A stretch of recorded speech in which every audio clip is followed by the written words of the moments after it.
دیکھو، جب حج کی درخواستیں جانا شروع ہوں اس وقت اگر آپ کے پاس اتنی رقم ہو کہ اس میں حج کی اپلیکیشن دینا ممکن ہو اور حج کا پورا سفر آپ کے لیے ممکن ہو، پھر حج فرض ہو جائے گا، پھر آپ کے لیے اس پیسے سے شادی جائز نہیں ہے۔ جب حج فرض ہو جائے تو حج ہی رہتا ہے۔ تو ابھی حج کی درخواستیں جانا شروع نہیں ہوئی ہیں، اگر آپ چاہتے ہو کہ حج فرض نہ ہو تو اس کو پہلے خرچ کر لو، آپ اس رقم پہلے ہی شادی کر لو اور اس پہ وہ رقم خرچ کر لو۔ لیکن اگر حج کا جب درخواستیں جانا شروع ہو گئیں اور اتنی رقم آپ کے پاس پڑی ہوئی تو پھر حج فرض ہو جائے گا۔ شریعت میں جو 5 ارکان ہیں نا، جب ان کی فرضیت کا ٹائم آتا ہے تو یہ سب سے مقدم ہے، تو حج کو فرض ہی نہ ہونے دو، آپ وہ رقم پہلے خرچ کر لو۔ لیکن اگر اس وقت تک آپ نے پیسہ رکھا تو پھر حج آپ پہ فرض ہو جائے گا۔ یہ بھی دیکھو شریعت کا ایک حکم ہے نا، تاکہ لوگ پیسے کو روکیں نہیں۔ کس طریقے سے اسلام نے دیکھو پیسے کو سرکولیٹ کیا ہے، کتنے طریقے ہیں یا نہیں ہے۔ اسلام میں پیسہ جمع کر کے چند لوگ سانپ بن کے بیٹھے ہیں، یہ ٹھیک نہیں ہے، تو پہلے خرچ کر لو۔ اس کا سوال میں تو رشتہ نہیں ملے گا، تو بھائی پھر آپ ایسا کر لو کہ وہ ہو سکتا ہے کہ ابھی حج سے پہلے رشتہ ہی نہیں مل رہا، تو پھر کیا کروں؟ تو پھر کوئی ضرورت کی چیز خرید لو، اس سے تجارت کی نیت سے نہیں، استعمال کی نیت سے کوئی ضرورت کی چیز خرید لو، گھر خرید لو، اس سے آپ بھی اتنے پیسے ہیں، کوئی چھوٹا موٹا فلیٹ لے لیتا ہوں، کام آ جائے گا۔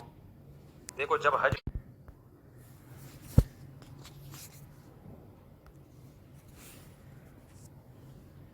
جب حج کی درخواستیں جانا شروع ہوں اس وقت اگر آپ کے پاس اتنی رقم ہو کہ اس میں حج کی اپلیکیشن دینا ممکن ہو اور حج کا پورا سفر آپ کے لیے ممکن ہو، پھر حج فرض ہو جائے گا، پھر آپ کے لیے اس پیسے سے شادی جائز نہیں ہے۔ جب حج فرض ہو جائے تو حج ہی رہتا ہے۔ تو ابھی حج کی درخواستیں جانا شروع نہیں ہوئی ہیں، اگر آپ چاہتے ہو کہ حج فرض نہ ہو تو اس کو پہلے خرچ کر لو، آپ اس رقم پہلے ہی شادی کر لو اور اس پہ وہ رقم خرچ کر لو۔ لیکن اگر حج کا جب درخواستیں جانا شروع ہو گئیں اور اتنی رقم آپ کے پاس پڑی ہوئی تو پھر حج فرض ہو جائے گا۔ شریعت میں جو 5 ارکان ہیں نا، جب ان کی فرضیت کا ٹائم آتا ہے تو یہ سب سے مقدم ہے، تو حج کو فرض ہی نہ ہونے دو، آپ وہ رقم پہلے خرچ کر لو۔ لیکن اگر اس وقت تک آپ نے پیسہ رکھا تو پھر حج آپ پہ فرض ہو جائے گا۔ یہ بھی دیکھو شریعت کا ایک حکم ہے نا، تاکہ لوگ پیسے کو روکیں نہیں۔ کس طریقے سے اسلام نے دیکھو پیسے کو سرکولیٹ کیا ہے، کتنے طریقے ہیں یا نہیں ہے۔ اسلام میں پیسہ جمع کر کے چند لوگ